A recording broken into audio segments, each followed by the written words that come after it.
हमारे chapter biomolecule को आगे बढ़ाते हुए हम लोगों ने कर लिया था सबसे पहले फर्स्ट टॉपिक कार्बोहाइड्रेट, ठीक है, second topic protein, third topic हमारे बुक में है जो वो है एंजाइम एंड उसके बाद फोर्थ इज वाइटामिन्स। तो एंजाइम और वाइटामिन्स जो है वो आउट ऑफ सिलेबस हो चुका है, मतलब हमारे सिलेबस में नहीं है, तो डायरेक्टली हम घुस जाते हैं न्यूक्लिक एसिड में, बट स्टिल कुछ पॉइंट्स ना एंजाइम और तुम्हारा एंजाइम और क्या है विटामिन्स का, यस वर्ड ही भूल जा रहे हैं, एंजाइम्स और विटामिन्स का वो कुछ टॉपिक मतलब जो कॉन्सेप्ट देने लायक है वो दे के खत्म करेंगे, ऐसा नहीं कि बिल्कुल ही ब्लैंक छोड़ देंगे, ठीक है। तो सबसे पहले कोर्स में जो है न्यूक्लिक एसिड वो पहले खत्म कर लेते हैं, उसके बाद एंजाइम और विटामिन्स में जाएंगे, ठीक है। तो टॉपिक है आज का हमारा न्यूक्लिक एसिड, ठीक है, न्यूक्लिक एसिड।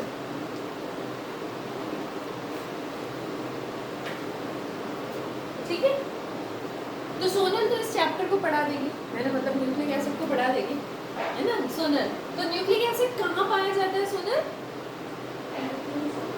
हाँ, न्यूक्लियस में, है ना। न्यूक्लिक एसिड कहाँ पाया जाता है? न्यूक्लियस में। न्यूक्लियस में हमारा क्या होता है? न्यूक्लियस के अंदर क्या होता है? क्रोमोसोम्स होता है। ये क्रोमोसोम क्या करता है? थोड़ा बायो में है, मतलब घुस रहे हैं, बट स्टिल ये जरूरी है, ठीक है। न्यूक्लिक एसिड कहाँ पाया जाता है? न्यूक्लियस में। न्यूक्लियस के अंदर क्या रहता है? Chromosome.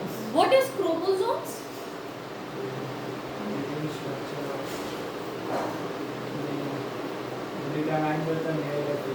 No, what is chromosome?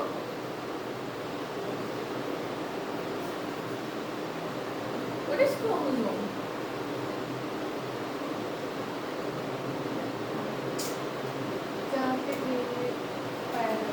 Chromosome is nothing but जो क्रोमेटिन, कैसे बताएं? ये अगर मैं सेल दिखाती हूँ तो इसके अंदर जो न्यूक्लियस रहता है, ठीक है, इसमें हम बोल रहे हैं क्रोमोसोम पाया जाता है, ठीक है। सेल के अंदर न्यूक्लियस, न्यूक्लियस के अंदर क्रोमोसोम। क्रोमोसोम जो होता है ना वो बायो के स्टूडेंट ऐसे बनाते हैं, इस टाइप से क्रोमोसोम को बनाते हैं, ठीक है। तो ऐसा क्रोमोसोम एग्जैक्टली होता नहीं है, ये क्या है? कॉइल्ड स्ट्रक्चर है, मतलब क्रोमोसोम एक्चुअली क्या होता है? ये कुछ नहीं है, ये डीएनए है। डीएनए जानते हो? नाम सुने हो डीएनए का? What is DNA?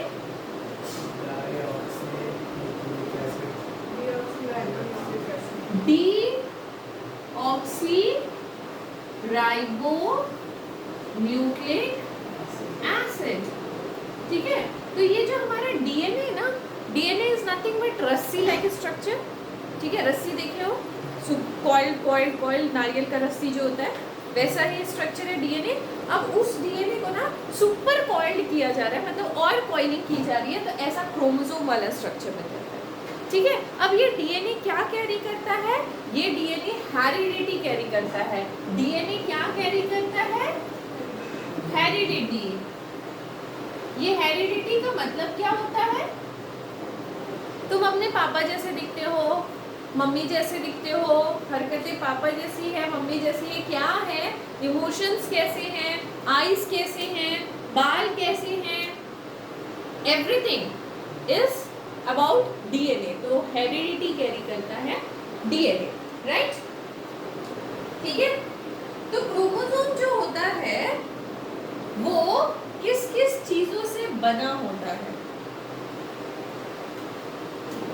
क्रोमोसोम जो होता है वो किस किस चीजों से बना होता है? अरे यार, प्रोटीन एंड न्यूक्लिक एसिड, ठीक है। क्रोमोसोम किससे बना है? Protein and nucleic acid. तो समझ आ गया न्यूक्लिक एसिड कहाँ पाया जा रहा है? न्यूक्लिक एसिड न्यूक्लियस में पाया जा रहा है, एग्जैक्टली।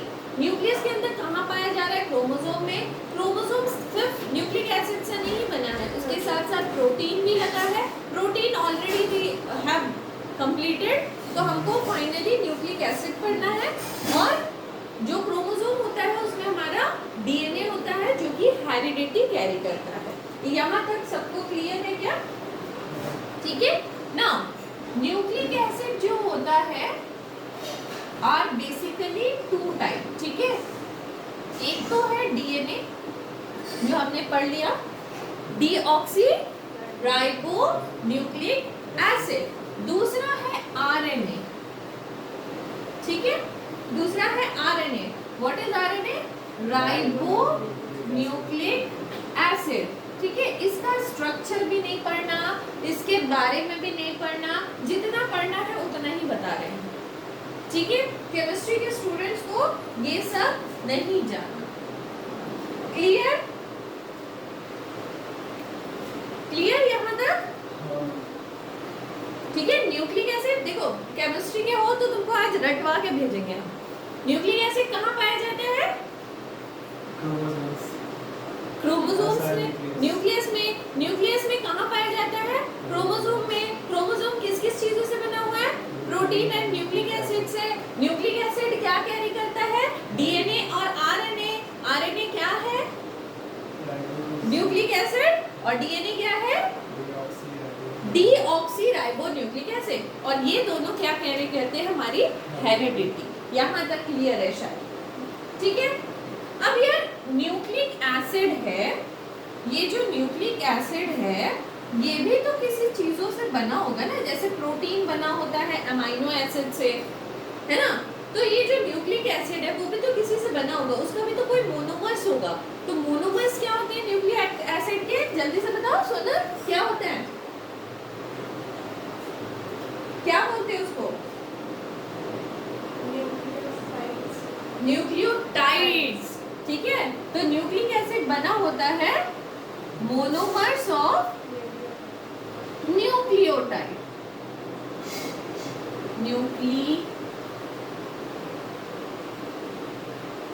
ठीक है, मोनोमर्स ऑफ न्यूक्लियोटाइड। जैसे मोनोसेकेराइड से पॉलीसेकेराइड बन रहा था, वैसे न्यूक्लियोटाइड से न्यूक्लिक एसिड बनेगा। क्लियर है यहाँ तक? ठीक है, ठीक है। तो अब ये मोनोमर्स में एग्जैक्टली क्या होते हैं? 3 पार्ट्स होते हैं। कितने पार्ट्स होते हैं? 3 पार्ट्स होते हैं। एक मोनोमर में 3 पार्ट। क्या क्या? फॉस्फेट, फॉस्फेट ग्रुप, बेसेस और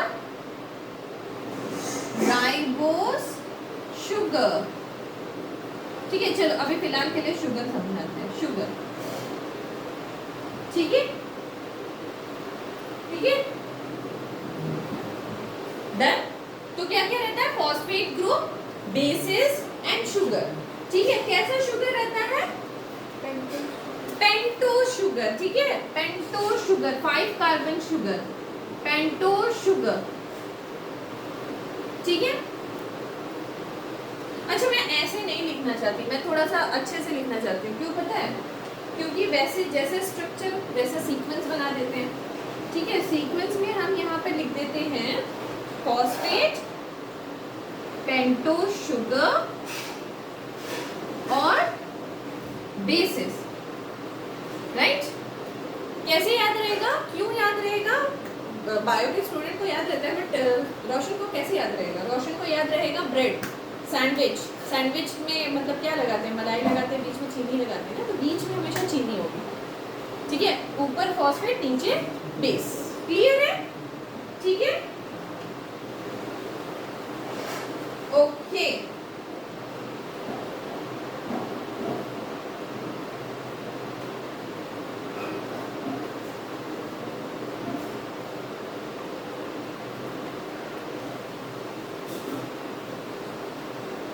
नोट कर लो फटाफट से। अब ध्यान दो, अब मैंने डीएनए जो बोला, डीएनए क्या होता है? एक्चुअली डीएनए होता है डीऑक्सी राइबो न्यूक्लिक एसिड, और ये हो गया राइबो न्यूक्लिक एसिड। ठीक है, तो अब यहाँ के बारे में भी थोड़ा सा पढ़ लेते हैं। इसको मिटा दें क्या? ओके, तो यहाँ पे भी थोड़ा सा पढ़ लेते हैं कि अगर हम इसको डीऑक्सी राइबो न्यूक्लिक एसिड बोलते हैं, क्या बोलते हैं? Deoxy ribo nucleic acid. तो इसका मतलब क्या होता है, इसमें ऑक्सीजन नहीं होता है, इसीलिए डीऑक्सी। सेकेंड कार्बन पे ऑक्सीजन नहीं होता है और इसमें ऑक्सीजन होता है। ठीक है, डायग्राम भी डोंट नीड, बायो वाले पढ़े, हम केमिस्ट्री वाले नहीं पढ़ेंगे। ठीक है, वी डोंट नीड, बस ये याद रखना डीऑक्सी राइबोस न्यूक्लिक एसिड में ऑक्सीजन सेकेंड कार्बन पे नहीं होता है और इसमें होता है, दैट्स इट। ठीक है, ठीक है। अब मैं ना इसका नाम लिखती हूँ, ये डीऑक्सी राइबोस न्यूक्लिक एसिड ही नहीं होता, ये होता है beta D2 deoxy ribo nucleic acid. अब बीटा मतलब, डी मतलब मैं नहीं बता रही, बीटा और डी पढ़ा चुके हैं। ठीक है, कंक्लूड करके तुम लोग बताओगे मुझे ये क्या है, बीटा क्या है और डी क्या है, बीटा क्या है और डी क्या है। और ये है तुम्हारा beta D ribose nucleic acid, beta D ribose nucleic acid. अच्छा 2 पे क्यों है, 2 पे ऑक्सीजन की कमी है इसीलिए 2 लगा रहे हैं। यहाँ पे ऑक्सीजन की कोई कमी नहीं है तो ये beta D ribose nucleic acid है, राइट। ठीक है, ये कंक्लूड करके बताओगे, ऐसे छोड़ेंगे नहीं।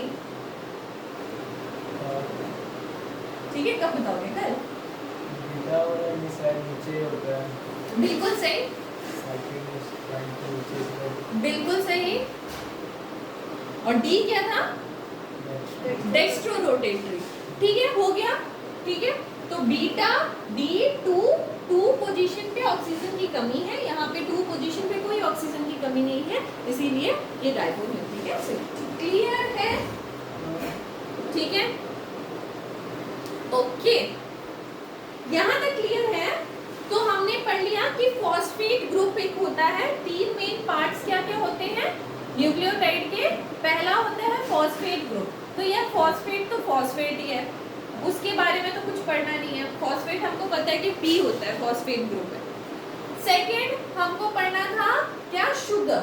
शुगर कैसा है, पेंटोस शुगर है, ये भी हमको समझ आ गया कि 5 कार्बन का शुगर है। ठीक है, बट अगर मैं बात कर रही हूँ बेसिस का, तो ये बेसिस क्या होते हैं, व्हाट इज बेसिस, बेसिस क्या होते हैं? ना ये न्यूक्लिक एसिड पढ़ रहे हैं तो थोड़ा बायो में लिटिल बिट, बहुत ज़्यादा नहीं घुसाऊंगी तुमको। ठीक है, तो बेसिस जो होते हैं वो डीएनए में अलग होते हैं और आरएनए में अलग होते हैं। ठीक है, तो डीएनए में क्या होता है याद रखना, एडेनिन,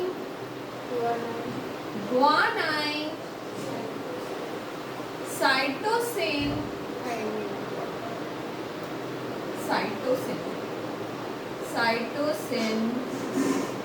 एंड थाइमीन।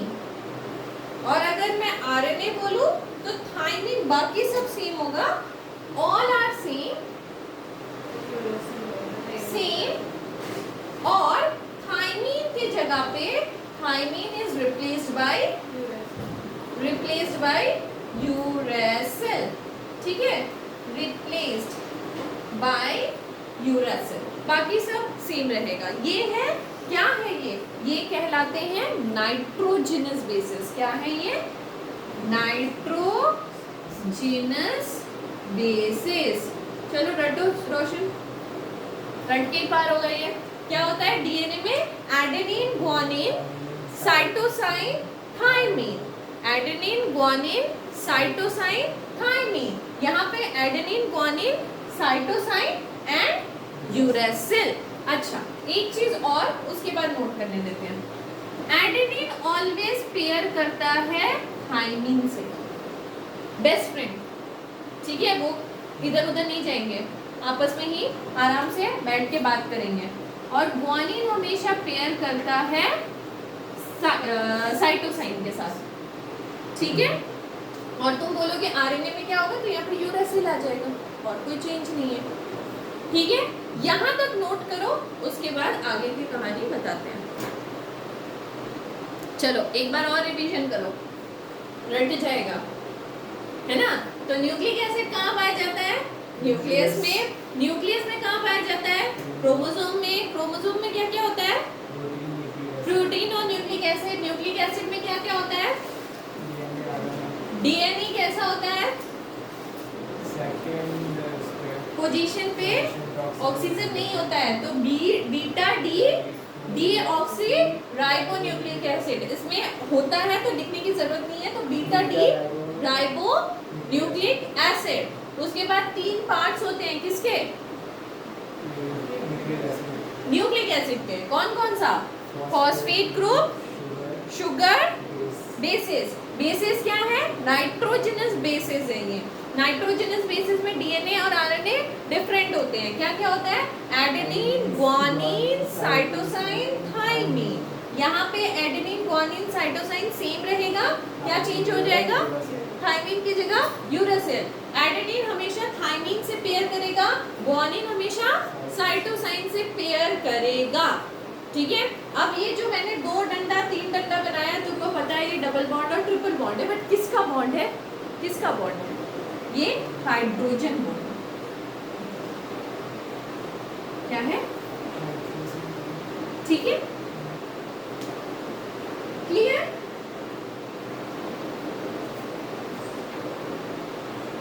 हो गया। अब देखो, जैसे हम लोग पढ़ते थे ना structure of protein, structure of carbohydrate, तो स्ट्रक्चर ऑफ न्यूक्लिक एसिड भी तो होगा ना। तो नेक्स्ट टॉपिक हो गया स्ट्रक्चर ऑफ न्यूक्लिक एसिड। देखो स्ट्रक्चर वगैरह बहुत बुक में दिया होगा, आएगा नहीं, 100% नहीं आएगा। ठीक है, मेहनत करने जा सकते हो एज यू विश, बट आएगा नहीं। 3 दिसंबर 3 दिसंबर से हो गया। ओहो, तो मतलब हमारे पास सफिशिएंट टाइम है। तो प्रैक्टिकल ये मेन एग्जाम 3 दिसंबर को। ओके लेकिन मेरा फाइन आर्ट्स ये उसका एग्जाम कब होगा? ओके, उसमें ज़्यादा 15 से हम 13 का टिकट भी कटा दिया। उसको कैंसिल करवाना। ओके, चलो now the structure of nucleic acid. तो न्यूक्लिक एसिड के स्ट्रक्चर में हम लोग सबसे पहले स्ट्रक्चर कौन सा पढ़ेंगे? जल्दी से, तो पहले इतना दिन पढ़ चुके हैं, प्राइमरी स्ट्रक्चर सबसे पहले पढ़ते हैं। तो प्राइमरी स्ट्रक्चर है ना। तो अब मुझे सबसे पहले जवाब दोगे कि कार्बोहाइड्रेट का प्राइमरी स्ट्रक्चर बनता था, तो कौन सा लिंकेज होता है? Glycosidic linkage.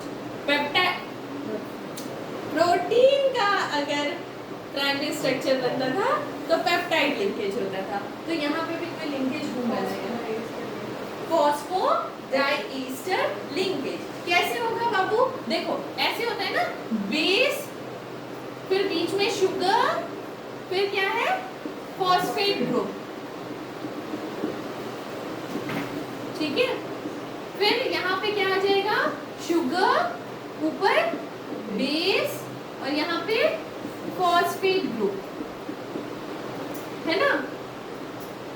फिर क्या होगा? शुगर, ऊपर बेस, ठीक है, ऐसे करके लिंकेज होता रहेगा। ठीक है, फॉस्फेट ग्रुप और शुगर के बीच में ये जो बॉन्डिंग दिखाई दे रही है, this is known as phosphodiester bond. Phosphodiester bond. अब तुम बोलोगे कि आंटी आपने ये नहीं दिखाया कि ये बॉन्डिंग कैसे हो रही है ना। तो स्ट्रक्चर ही नहीं पढ़ रहे तो दिखाएं क्यों? ठीक है, बस इतना पढ़ना है कि यहाँ पे लिंकेज कौन सी होती है वो याद होना चाहिए। फॉस्फोडाइईस्टर बॉन्ड या फॉस्फोडाइईस्टर लिंकेज बोल लो, जो भी बोल लो। ठीक है, क्लियर है? ठीक है, अब ये जो चेन बनता है ना, ये चेन बनता है, इसको हम पॉली न्यूक्लियोटाइड भी बोलते हैं। क्या बोल सकते हैं बताओ? न्यूक्लियोटाइड मतलब एक बेस, शुगर, फॉस्फेट। अगर बहुत सारे बेस, शुगर, फॉस्फेट ग्रुप जुड़ रहे हैं तो वो तो पॉली न्यूक्लियोटाइड हो गया। तो इस चेन को हम क्या बोलते हैं? Poly nucleotide. क्लियर? अब नेक्स्ट क्वेश्चन मेरा सोनल से। बहुत इंपॉर्टेंट क्वेश्चन होता है और 1 मार्क्स का क्वेश्चन हर बार आता है, ठीक है। न्यूक्लियोसाइड एंड न्यूक्लियोटाइड में क्या डिफरेंस है? शुगर और बेस का कॉम्बिनेशन। Very good.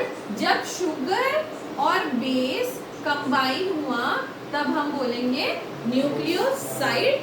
और न्यूक्लियोटाइड जब न्यूक्लियोसाइड और फॉस्फेट ग्रुप का। Very good. न्यूक्लियोसाइड और फॉस्फेट ग्रुप जुड़ गया तब हम उसको बोल देंगे न्यूक्लियोटाइड। क्या समझ आया? बहुत बेसिक सा चीज है। शुगर और बेस जुड़ा तो ये दोनों जुड़ के सिर्फ न्यूक्लियोसाइड बनाया, बट जब फॉस्फेट ग्रुप भी न्यूक्लियोसाइड के साथ जुड़ गया तो वो बना दिया न्यूक्लियोटाइड। ये 1 मार्क्स का क्वेश्चन पक्का आएगा, ठीक है। नोट कर लो, यहाँ तक हो गया, ठीक है। तो प्राइमरी स्ट्रक्चर में इतना ही था। प्राइमरी स्ट्रक्चर इज कंप्लीटेड, ठीक है। अब आ जाओ सेकेंडरी स्ट्रक्चर में। समझ आ गया ना? प्राइमरी स्ट्रक्चर कुछ बहुत ज्यादा तो टफ नहीं है, ठीक है। अब आ जाओ सेकेंडरी स्ट्रक्चर पे।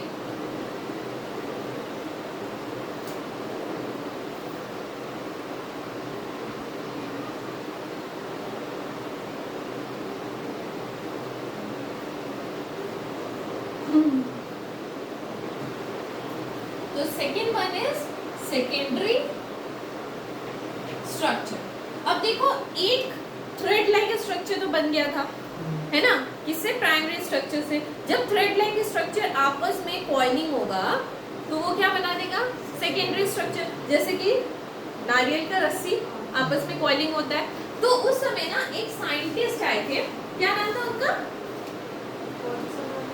Watson and Crick. क्या नाम था full form? Francis Crick and James Watson, ठीक है। James Watson and Francis Crick, ठीक है। ये दोनों साइंटिस्ट आए थे और इन्होंने बोला था कि जो डीएनए होता है ना वो डबल हेलिकल स्ट्रक्चर होता है, मतलब वही रस्सी वाला आपस में सुपर कॉइल्ड है, ठीक है। डीएनए क्या होता है? DNA is double helical structure, ठीक है, या फिर डबल हेलिक्स भी बोलते हैं। हेलिकल स्ट्रक्चर बोल लो या डबल हेलिक्स बोल लो, ठीक है, बात एक ही है। तो यहाँ से एक क्वेश्चन बनता है, केमिस्ट्री है ना, बायो घुसा रहे तो छोटी छोटी चीजों से क्वेश्चन बन जाता है। क्या कि डीएनए क्या डबल हेलिकल स्ट्रक्चर होता है? बिल्कुल होता है, ठीक है। किसने कहा था? फ्रांसिस एंड क्रिक ने, ठीक है, राइट। अब देखो, चलो ठीक है, इतना काफी है। स्ट्रक्चर भी एक बार दिखा देते हैं, चलो। ये जैसे ए पेयर कर रहा है टी के साथ, जी पेयर कर रहा है सी के साथ, टी पेयर कर रहा है ए के साथ, जी पेयर कर रहा है फिर सी के साथ, ऐसा एक सीक्वेंस है, ठीक है, डीएनए का। ये क्या है? ये ए और टी क्या है? जल्दी से बताओ। जी और सी क्या है? Thymine, guanine and cytosine. ये सब क्या है? ये सब नाइट्रोजनस बेसेस है, ठीक है। तो ये क्या होता है? ये किसके साथ कंबाइन होता है? शुगर के साथ, है ना। नाइट्रोजनस बेसिस किसके साथ कंबाइन होता है? शुगर मॉलिक्यूल के साथ। कैसा शुगर मॉलिक्यूल होता है? पेंटोज शुगर होता है। 1 2 3 4 5 ऐसा शुगर मॉलिक्यूल होगा, ठीक है। और शुगर मॉलिक्यूल किससे कंबाइन होता है? फॉस्फोरस ग्रुप के साथ, फॉस्फेट ग्रुप के साथ। ऐसा ही स्ट्रक्चर देखो बनता चलता है।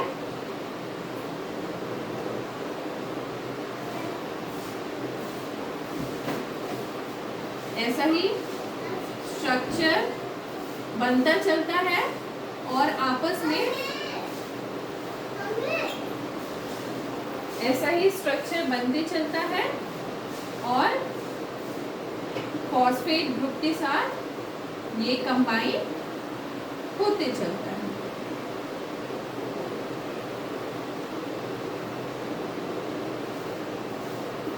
ठीक है, तो देखो ये एक चेन बना दिया ना, ये आपस में बॉन्ड बना लिया, तो ये चेन बन जा रहा है, और ये इनके बीच में भी क्या है, कौन सी बॉन्डिंग है, हाइड्रोजन बॉन्ड है ना। तो ये स्ट्रक्चर यहाँ पे भी रहेगा, शुगर एंड फॉस्फेट ग्रुप यहाँ पे भी रहेगा, ठीक है, क्लियर। तो ऐसे स्ट्रक्चर बनते बनते क्या हो जाता है, क्या हो जाता है, डीएनए बन जाता है, ठीक है। So next is what is the function of nucleic acid. Nucleic acid का फंक्शन क्या है, अगर पूछे कि फंक्शन बता दो भैया न्यूक्लिक एसिड का, तो क्या क्या फंक्शन है सुनो। पहला फंक्शन इज रेप्लिकेशन।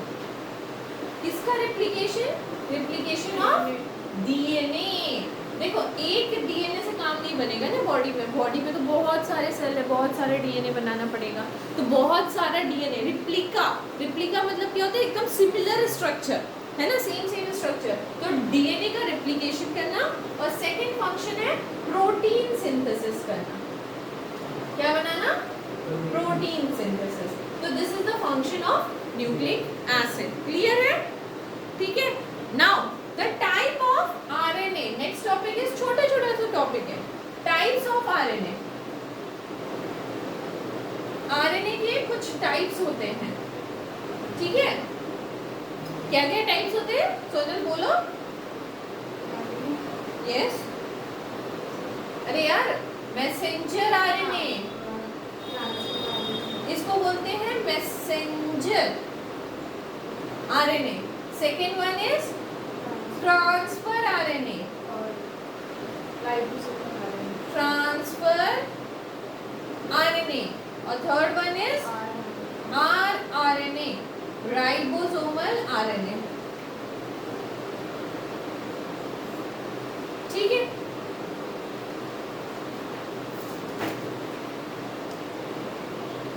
ठीक है, फंक्शन क्या है, replication of DNA, protein synthesis. Next topic is type of RNA. कितने तरह के आरएनए होते हैं, 3 तरह के, mRNA messenger RNA, tRNA transfer RNA, rRNA ribosomal RNA. कुछ और याद करने की जरूरत नहीं है, ये टाइप्स पता होना चाहिए तुमको, फंक्शन पता होना चाहिए, थोड़ा बहुत ये वाटसन एंड क्रिक वाला स्ट्रक्चर पता होना चाहिए, दैट्स इट, ठीक है। And the nucleic acid is finished, ठीक है, न्यूक्लिक एसिड फिनिश हो जाता है। Now the chapter is completed, but हम लोग करने वाले हैं आउट ऑफ द सिलेबस भी, जो हमारे सिलेबस में है 10 मिनट में कंप्लीट कर देंगे, प्रॉमिस, ठीक है। तो थोड़ा सा ध्यान दे दो, एकदम अनजान बन के एग्जाम में नहीं जा रहा है, क्योंकि मे बी ना ये क्या है ना, स्टेट बोर्ड में तो हटा नहीं है, तुम्हारे सीबीएसई बोर्ड से हट गया है, बट स्टेट बोर्ड में तो still this concept is there. तो जब है तो मे बी एंट्रेंस में क्वेश्चन पूछ लेगा ना, ठीक है, तब दिक्कत हो जाएगी, तो इसीलिए थोड़ा सा कंप्लीट करा।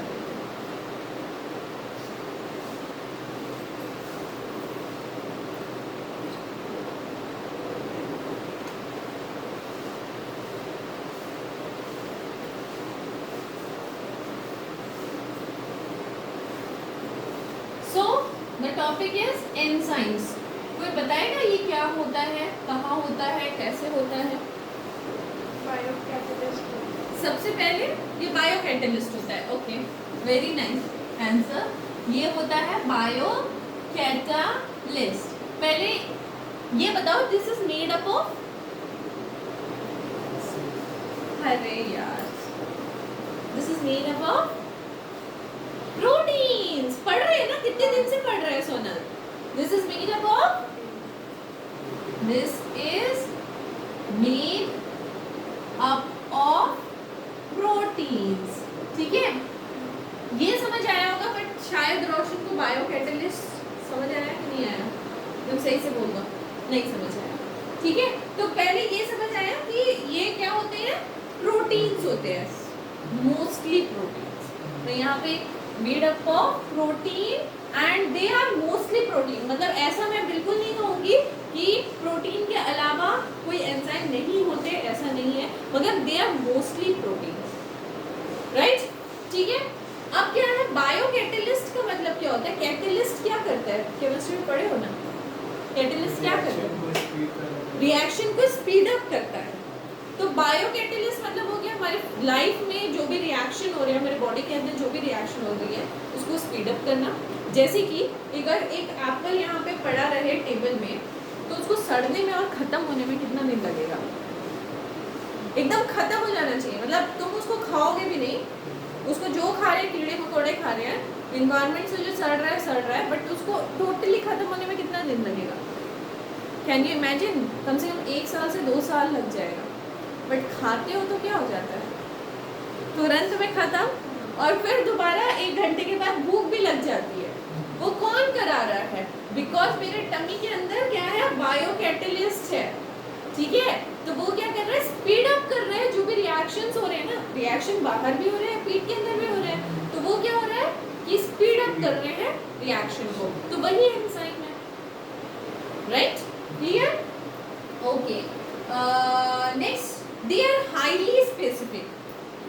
हाईली स्पेसिफिक इसका मतलब क्या हुआ? देखो बता देते हैं एग्जांपल के साथ। जैसे कि माल्टोज ले लिया मैंने, माल्टोज, ठीक है, C12H22O11, ठीक है, क्या ले लिया? माल्टोज, ठीक है। इसमें एक एंजाइम पड़ेगा, क्या नाम है उसका? माल्टेज, ठीक है, जिसके वजह से 2 मॉलिक्यूल ऑफ C6H12O6 है ना।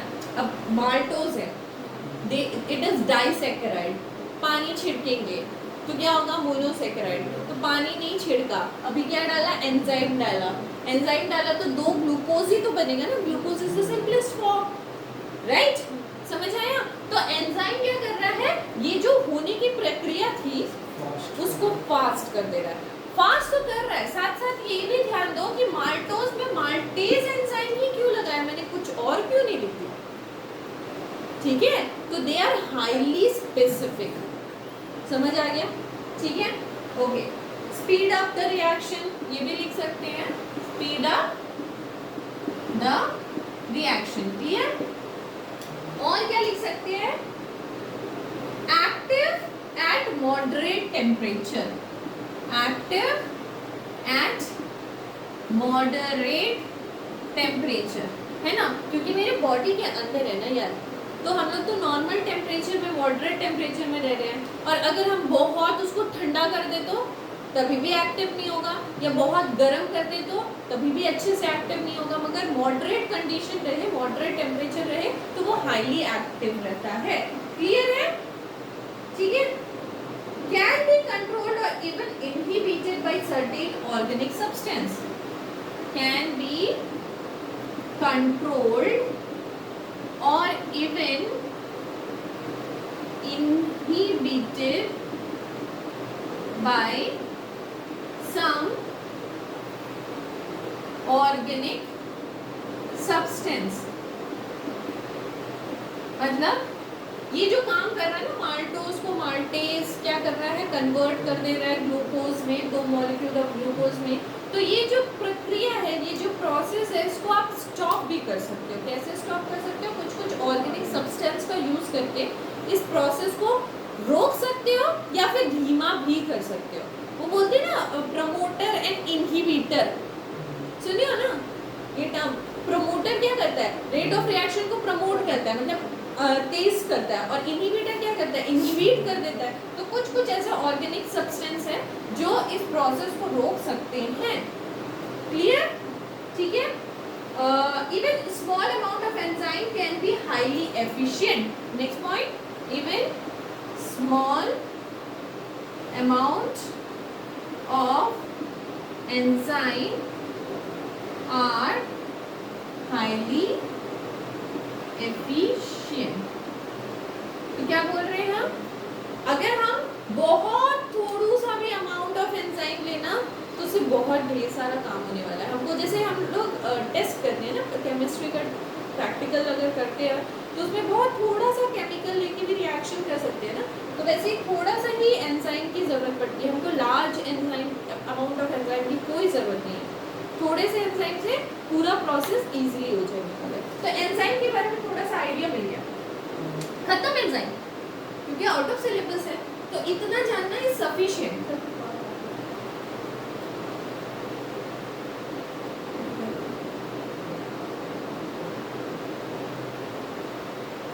इतना जानना सफिशिएंट है। क्लियर?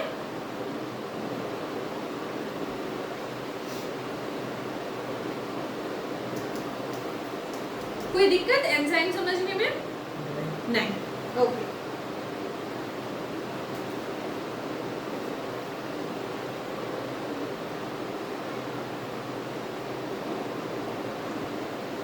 Next is vitamins. ठीक है,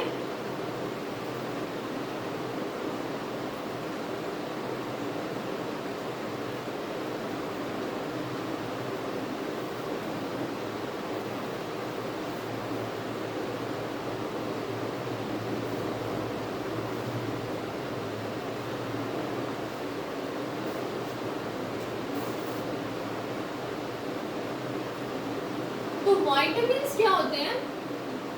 वाइटामिन्स वो चीज होते हैं जो हमारे बॉडी को रिक्वायर्ड होते हैं बट बहुत कम मात्रा में। ठीक है, बट हमारे ग्रोथ, मेंटेनेंस वगैरह में, हेल्थ को बनाए रखने में बहुत इंपॉर्टेंट रोल प्ले करते हैं। क्या बोला मैंने? They required in small amount and helps for growth, maintenance and development और healthy रहने के लिए